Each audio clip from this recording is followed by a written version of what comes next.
तो हेलो बच्चों, welcome back to a new video. और आज की क्लास में हम क्लास 11th का सिलेबस करना शुरू कर देंगे। हम सबसे पहले शुरू कर रहे हैं बिजनेस स्टडीज के चैप्टर नंबर 1 से, और उस चैप्टर का नाम है evaluation and fundamentals of business. So let's begin.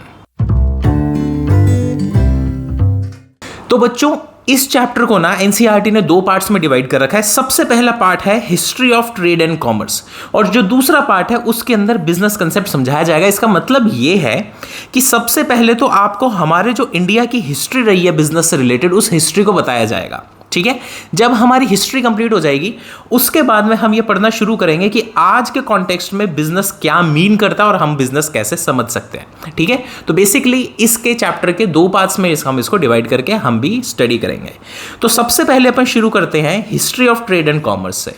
तो history of trade and commerce के अंदर सबसे पहले आपको 2 वर्ड्स बता रखे हैं, और वो सबसे पहला वर्ड है सिल्क रूट। देखो, होता क्या था कि पुराने टाइम पे इंडिया के ट्रेड करने के 2 तरीके होते थे। दूसरे देशों से वो 2 तरीके से हम ट्रेड कर सकते थे। सबसे पहला होता था by the way of land, यानी हम क्या रोड्स के थ्रू ट्रेड करते थे। और जो दूसरा तरीका होता था हमारा, उसमें हम पानी के थ्रू ट्रेड करते थे। तो यानी इंडिया से ट्रेड करने के 2 तरीके हुए। सबसे पहला तो बाय रोड और दूसरा हुआ बाय वाटर। तो जो बाय रोड नेटवर्क था ना हमारा बिजनेस करने का, उसे हम एक नाम से बुलाते थे सिल्क रूट। सर, इसे सिल्क रूट क्यों बोलते थे? क्योंकि ये जो पूरा इंडिया से रोड्स का नेटवर्क निकल रहा था ना ट्रेड करने के लिए, इसकी शुरुआत सिल्क के कारण हुई थी। क्योंकि इंडिया क्या करता था, इंडिया और चाइना दोनों वैसे करते थे, इंडिया क्या करता था, सिल्क को एक्सपोर्ट करता था इन रोड के थ्रू। ठीक है, अब सर सवाल हमारा ये है कि इंडिया पानी से क्या एक्सपोर्ट करता था? तो बच्चों, इंडिया पानी से मसाले, स्पाइसेस, ये सब एक्सपोर्ट करता था। ठीक है, तो यानी अगर जो भी उसका वाटरवे था एक्सपोर्ट करने का, हम उसे क्या नाम से बोलते थे? स्पाइस रूट बोलते थे। स्पाइस रूट क्यों बोलते थे? क्योंकि इस पर सबसे ज्यादा स्पाइसेस का ट्रेड होता था। और तुम्हें मजे की बात बताऊं, कोलंबस जो था जिसने अमेरिका की खोज करी थी, कोलंबस भी ये उसके दिमाग में ये आया कि यार इंडिया तक पहुंचने का मैं एक नया तरीका निकालूं। मैं इंडिया तक सारे के सारे ऐसे लंबे लंबे रूट्स लेके एक्सपोर्ट करते हैं, मैं एक शॉर्टकट नया तरीका निकालूंगा बाय वाटर, ताकि मैं इंडिया से जल्दी कनेक्ट हो सकूं। तो वो इंडिया की खोज के अंदर अपना जहाज लेके निकलता है और बाय चांस वो डिस्कवरी कर लेता है यूएसए यानी अमेरिका की। तो ये भी एक फैक्ट बता रखा है कि कोलंबस ने इंडिया के स्पाइस रूट के ऑल्टरनेटिव को ढूंढने के चक्कर में यूएसए यानी अमेरिका की खोज करी थी। ठीक है, तो इसको अपन सबसे पहले अपने नोट्स से पढ़ लेते हैं। नोट्स के अंदर यही लिखा हुआ है history of trade and commerce के अंदर कि सिल्क रूट क्या था। सिल्क रूट एक नेटवर्क था रोड्स का, जिसके थ्रू इंडिया फॉरेन कंट्री से कनेक्टेड होता था। ठीक है, और स्पाइस रूट क्या होता था सर? स्पाइस रूट सीवेज यानी वाटरवेज था, जिसके थ्रू इंडिया फॉरेन कंट्री से स्पाइस से कनेक्ट होता था। अब अपन नेक्स्ट टॉपिक करते हैं। मेरे को लग रहा है कि बहुत ज़्यादा आसान लग रहा हो, मुश्किल है भी नहीं वैसे बताऊँ तो सेकंड टॉपिक करते हैं इसी का। तो सेकंड टॉपिक में है इंडिजीनस बैंकिंग सिस्टम कैसा आया। तो इंडिजीनस बैंकिंग सिस्टम को ऐसे समझो कि देखो, पुराने टाइम पे अपन ट्रेड कर रहे हैं। ट्रेड कैसे हो रहा है? आपने बेसिकली मेटल कॉइन्स दिए। राजा क्या करते थे पुराने टाइम पे? अपने चांदी के सिक्के, सोने के सिक्के, ये सब सिक्के निकालते थे जिस पे उनकी मोहर होती थी, जिसको अपन क्या बोलते हैं? Metal coins. तो सबसे पहले हमारा बिजनेस मेटल कॉइन्स में होने लगा। पर इस चीज़ में ना एक दिक्कत है। इसमें दिक्कत यह है कि आप उधार यानी क्रेडिट पे तो बिजनेस कर ही नहीं सकते। सर, क्रेडिट पे क्यों बिजनेस नहीं हो सकता? बच्चों, इसलिए बिजनेस नहीं हो सकता क्योंकि जब मैं सामने वाले को मेटल कॉइन दूंगा तब वो मेरे को बदले में चीज देगा। मैं उधार में तो उससे चीज ले ही नहीं पा रहा। तो इसके सॉल्यूशन के कारण हमारी इंडिया में ना क्रेडिट ट्रांजैक्शंस के लिए एक सॉल्यूशन निकाला गया। बेसिकली 2 सॉल्यूशंस निकाले गए। पहले सॉल्यूशन का नाम था हुंडी और दूसरे का नाम था चिट्टी। तो यानी क्रेडिट ट्रांजैक्शंस करने के लिए क्या यूज होता था? या तो हुंडी यूज होती थी या चिट्ठी यूज होती थी। अब हुंडी को भी इन्होंने 2 सब पार्ट्स में डिवाइड कर रखा है। हुंडी का सबसे पहला सब पार्ट है दर्शनी और दूसरा है मुद्दती। तो यानी अभी तक हम ये समझे हैं कि मेटल कॉइन्स में तो कैश में ट्रांजैक्शन होगी, पर जब हमें उधार में ट्रांजैक्शन करनी थी पुराने टाइम पे, तो या तो हुंडी में होती थी या चिट्ठी में होती थी। हुंडी के भी 2 पार्ट्स हैं, या तो दर्शनी या फिर मुद्दती। इतनी बात समझ आ गई। अब देखो, अभी तक हिस्ट्री क्या बन रही है हमारी कि एक तो आपका मेटल कॉइन्स में हाथों हाथ कैश के अंदर ट्रांजैक्शन हो रहा है, दूसरा आपका दूसरी साइड पे क्रेडिट यानी उधार पे भी ट्रांजैक्शन हो रहा है। तो इसके कारण क्या हुआ? छोटे छोटे बैंक बनने लगे। छोटे छोटे लोग छोटे छोटे बैंक्स शुरू कर दिया उन्होंने। तो इसके कारण देखो, फर्स्ट स्टेप में हमें मेटल कॉइन्स मिले, उसके बाद में क्रेडिट ट्रांजैक्शंस मिली, उसके बाद में छोटे छोटे इंडिजीनस बैंक्स आने लगे, क्योंकि बहुत सारी ट्रांजैक्शंस हो रही हैं इसलिए। अब जब बैंक की एंट्री हो जाती है ना, तो हमारे इंडिया का बिजनेस और तगड़े लेवल पे भागने लगा, जिसके कारण अब ये छोटे छोटे बैंक नहीं रहे, अब बहुत बड़े बड़े कॉमर्शियल बैंक्स की एंट्री होती है। और आज के टाइम पे हमारा जो सारा बिजनेस है वो ये कॉमर्शियल बैंक्स ही हैंडल करता है। ठीक है, और फटाफट से रिवाइज कराते हैं, फिर नोट से पढ़ेंगे। सबसे पहले क्या आया? सबसे पहले मेटल कॉइन्स आए। उसके बाद में उसमें दो दिक्कतें थी। एक दिक्कत थी उसके अंदर कि हम क्रेडिट में ट्रांजैक्शन नहीं कर सकते थे, इसलिए क्रेडिट में ट्रांजैक्शन करने के लिए दो चीजें लाए, एक तो हुंडी और दूसरा चिट्ठी। हुंडी को हम दो पार्ट्स में डिवाइड कर सकते हैं, सबसे पहला है दर्शनी, दूसरा है मुद्दती। उसके बाद जब हमारा बिजनेस काफी अच्छा चल रहा था तो छोटे छोटे बैंक्स आने लगे जिन्हें हम बोलते थे इंडिजीनस बैंक। अब जब इंडिजीनस बैंक आने लगे, छोटे छोटे बैंक्स आने लगे, तो और ज्यादा बिजनेस के अंदर ग्रोथ हुई और साथ ही साथ धोखाधड़ी भी होने लगी। तो इस चीज के सॉल्यूशन के चक्कर में और बड़े बड़े बैंक्स आए, जैसे SBI, ICICI, ये सारे क्या थे? कॉमर्शियल बैंक थे। तो कॉमर्शियल बैंक्स की एंट्री होती है, जिसके कारण आज हमारा जो करंट स्टेट ऑफ बिजनेस है वो कॉमर्शियल बैंक्स ही हैंडल कर रहे हैं। अब अपन इसके एक बार नोट्स से पढ़ लेते हैं। नोट्स आ गए जी नोट्स पे। नोट्स के अंदर दे रखा है आपका इंडिजीनियस बैंकिंग सिस्टम, जिसमें बता रखा है कि सबसे पहले मेटल कॉइन आए, उसके बाद में हुंडी और चिट्ठी आई, ताकि क्रेडिट पे हमारी ट्रांजैक्शंस हो सके। उसके बाद में हम हुंडी को फर्दर दो पार्ट्स में डिवाइड कर सकते हैं, दर्शनी या मुद्दती। अब जब हमारा काफी सारा अच्छा बिजनेस चल रहा है तो उसके कारण हमारा इंडिजीनियस बैंकिंग सिस्टम एग्जिस्टेंस में आया और धीरे धीरे हमारा कॉमर्शियल बैंक भी एग्जिस्टेंस में आया। सर ये नीचे एक लाइन आपने नहीं पढ़वाई, ये पढ़वा दो। ये मैं पढ़वा देता हूँ, ज़्यादा कोई इंपॉर्टेंट लाइन नहीं है। बेसिकली ये वाली लाइन ये बोल रही है कि जब हमारे देश में इतने सारे बैंक्स आने लगे ना, तो छोटे छोटे कारखाने भी साथ में आने लगे, यानी छोटे छोटे बिजनेस और ज़्यादा बढ़ने लगे। ये तो सिंपल सी बात है। ठीक है, अब हम नेक्स्ट टॉपिक करते हैं और हमारा नेक्स्ट टॉपिक है राइज ऑफ इंटरमीडियरीज। इसको समझना। तो देखो हमारी कहानी कहाँ तक पहुंची है। अब काफ़ी सारे बड़े बड़े बैंक्स तक हमारी कहानी पहुंच चुकी है। अब क्या चक्कर हो रहा था कि मान लो मैं मैन्युफैक्चरर हूं, मैं चीज़ों को बना रहा हूं, ठीक है, और कस्टमर मेरा कहीं दूर असम के अंदर बैठा है। तो मैं तो चीज़ों को बना रहा हूं ना, तो मैं कस्टमर तक कैसे पहुंचाऊं? मेरी तो बहुत बड़ी दिक्कत हो गई है। तो इसके सॉल्यूशन के लिए बिचौलिए यानी इंटरमीडियरीज की एंट्रीज होती है। तो इंटरमीडियरीज क्या होती है? इंटरमीडियरीज क्या काम करेगा? मेरे और कस्टमर के बीच के लिंक को हम इंटरमीडियरी बोलते हैं, बिचौलिया बोलते हैं ना जिसे हम, दलाल। तो बेसिकली एक तरीके का इंटरमीडियरीज की एंट्री होती है। ठीक है, तो हम यही पढ़ते हैं। तो सबसे पहले अब हमारे कमीशन एजेंट और ब्रोकर की एंट्री होती है। इन्होंने मदद क्या करी? इन्होंने हमारे इंडिया के ट्रेड को और बढ़ाने के अंदर मदद करी।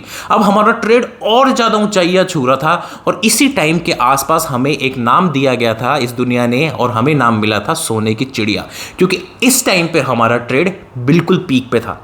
अब जब पीक पे ट्रेड होता है ना, तो जो बाकी फॉरेनर्स हैं जैसे मुगल और ईस्ट इंडिया कंपनी, ब्रिटिशर्स, इनकी नज़र पड़ी हमारे देश पे।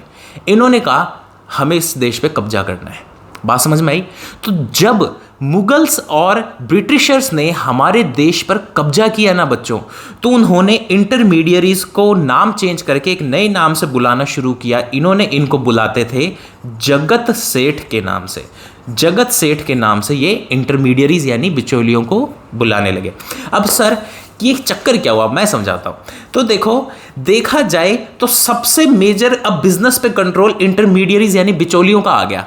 बिचौलियों की मर्जी चलती थी। तो ये मुगल्स और ईस्ट इंडिया कंपनी को समझ आ गया कि अगर हमने इन पे कंट्रोल कर लिया बिचौलियों पे, तो हम पूरे बिजनेस पे कंट्रोल कर लेंगे। तो इन्होंने यही अपनी स्ट्रैटेजी अपनाई। नेक्स्ट पॉइंट में यही लिख रहे हैं अपन कि जैसे ही मुगल्स और ईस्ट इंडिया कंपनी की एंट्री होती है, तो इन्होंने जगत सेठ के नाम से इंटरमीडियरीज को बुलाने लगे, यानी बिचौलियों का नाम क्या कर दिया? जगत सेठ।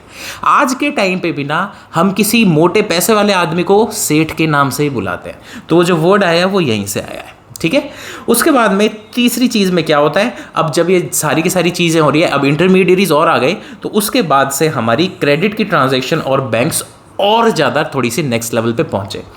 इस टाइम के आसपास ना थोड़ी बहुत गड़बड़ी होने लगती है। मैं वो समझा रहा हूँ, उसको समझना कि गड़बड़ी क्या होती है यहाँ पे। तो अभी तक तो हमें समझ आ गया कि इंडिया के पास पैसा ही पैसा है। ठीक है, अब क्या होता है? बाहर से लोग आते हैं और वो इंडिया पे कब्जा करते हैं। तो जब तक हमारे देश पर कब्जा नहीं हुआ था ना, तब तक हमारा देश बहुत ज़्यादा पैसा कमाता था। कैसे? हम एक्सपोर्ट, खूब सारा माल बाहर एक्सपोर्ट करते थे क्योंकि हमें इंपोर्ट करने की ज़रूरत नहीं पड़ती थी। हम एक मैन्युफैक्चरिंग सुपर पावर थे। लेकिन जैसे ही बाहर के लोग आए, उन्होंने हमारे देश से पैसा चूसना शुरू किया, जिसके बाद से हम पहली बार लॉसेज में जाने शुरू हुए। हमारी चीज़ों की डिमांड ही नहीं होती थी। क्यों? हम तक तो पैसा कभी आया ही नहीं, तो हम तो गरीब बनते गए और मुगल्स और ईस्ट इंडिया कंपनी के पैसे ही पैसे बनते गए। ठीक है, तो यहाँ पे हमने राइट साइज ऑफ इंटरमीडिएट्स पढ़ा है। इसको हम एक बार नोट्स से और पढ़ लेते हैं। नोट्स के अंदर ये कहा गया है कि कमीशन एजेंट और ब्रोकर आए, जिसके कारण हमारा ट्रेड खूब एक्सपैंड किया। और उसके बाद में जो मुगल्स थे और ईस्ट इंडिया कंपनी थी, इन्होंने इंटरमीडिएट्स का नाम चेंज करके क्या रख दिया, उसको जगत सेठ नाम से बुलाने लगे, जिसके कारण हमारा बैंकिंग सिस्टम और बाकी चीज़ों में थोड़े टाइम तक तो ऊंचाइयाँ पहुंची, पर बाद में वो धीरे धीरे क्रैश करने लगे। ठीक है, अब हम नेक्स्ट टॉपिक करेंगे। हमारा नेक्स्ट टॉपिक है modes of transport. Modes of transport का मतलब ये है कि हम किस तरीके से ट्रांसपोर्ट करते थे अपने माल को बाहर भेजने के लिए, यानी इंडिया किस तरीके से ट्रांसपोर्ट करता था।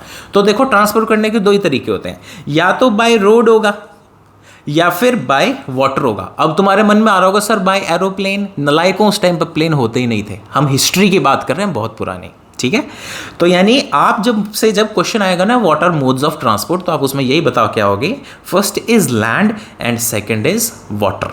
ठीक है, अब इसको भी हम थोड़ा सा पढ़ के देख लेते हैं। तो बेसिकली मोड्स ऑफ ट्रांसपोर्ट में दो मोड्स ऑफ ट्रांसपोर्ट लिखे हमने, first is land transport, second is waterway transport. अब हम अगला टॉपिक पे शिफ्ट होते हैं, मेक इन इंडिया। कि मेक इन इंडिया पे आप एक नोट लिखने को आ सकता है या फिर छोटे बहुत MCQ आ सकते हैं, उसकी तैयारी आपके इस टॉपिक से हो जाएगी। ठीक है, अब मेक इन इंडिया को समझते हैं। तो जिस टाइम नरेंद्र मोदी जी पावर में आई थे फर्स्ट टाइम 2014 के अंदर, तो उनको एक चीज़ समझ आई कि यार चाइना इतना ग्रो कर रहा है और हम ग्रो नहीं कर रहे, हमारे अंदर कोई कमी थोड़ी है। तो उन्होंने अपना दिमाग चलाया, तो उन्होंने एक सॉल्यूशन निकाला। उन्होंने ये बोला कि हम बाहर वाली कंपनीज़ को और जो हमारी इंडिया की खुद की भी कंपनी है, इन्हें बोलेंगे कि कोई भी प्रोडक्ट अगर तुम्हें बनाना है तो उसको इंडिया में बनाओ। यानी हम क्या कोशिश करेंगे कि जितनी भी कंपनीज हमारे इंडिया के अंदर ऑपरेट कर रही हैं, उनको एक ही आदेश, एक ही एनकरेजमेंट दिया गया कि आप चीज़ें बाहर मत बनवाओ सस्ते के चक्कर में, आप उन चीज़ों को इंडिया में ही बनाओ। अब सर इससे फ़ायदे क्या होते थे वो देखो। तो इससे फ़ायदा सबसे पहले हमारे देश को ये हुआ कि हमारे देश में जॉब्स आने लगी। क्यों? क्योंकि अब मान लो मेरी एक मैन्युफैक्चरिंग कंपनी है, मैंने पहले चाइना से माल बनवाता था, अब धीरे धीरे मैं करके मैंने क्या किया, मैं तो इंडिया के अंदर बनाऊंगा जी। तो जैसे ही मैंने इंडिया के अंदर माल बनाया, अपनी फैक्ट्री सेटअप करी, तो उस फैक्ट्री में लोग चाहिए मेरे को। अब लोग चाहिए तो उसके कारण क्या होगा, जॉब क्रिएशन होना शुरू करेंगे। ठीक है, तो अपन इसको समझ लेते हैं। यहाँ पे क्या लिखा हुआ है, 25 सितंबर 2014 यानी 25 सितंबर 2014 को ये वाली स्कीम लॉन्च की गई थी, जिसका सबसे मेजर फोकस ये था कि हमें इंडिया के अंदर मैन्युफैक्चरिंग लानी है। तो इसके लिए इससे हमें फ़ायदे क्या हुए? सबसे पहले फ़ायदा हमें ये हुआ कि हमारे इंडिया के अंदर जॉब्स और ज़्यादा जनरेट हुई। और इस पूरी की पूरी स्कीम का फोकस ये था कि हम की 25 सेक्टर, हम जो मुख्य 25 सेक्टर उन पे फोकस करेंगे। ये मैंने क्या बोला, इसको समझाता हूँ। तो देखो, जिस टाइम प्लानिंग होती है ना किसी भी चीज़ की, तो उस टाइम क्या होता है, हम ना इंपॉर्टेंट एरियाज डिसाइड करते हैं कि ये स्कीम अप्लाई कहाँ पे होगी, हमें फोकस किस पे करना है।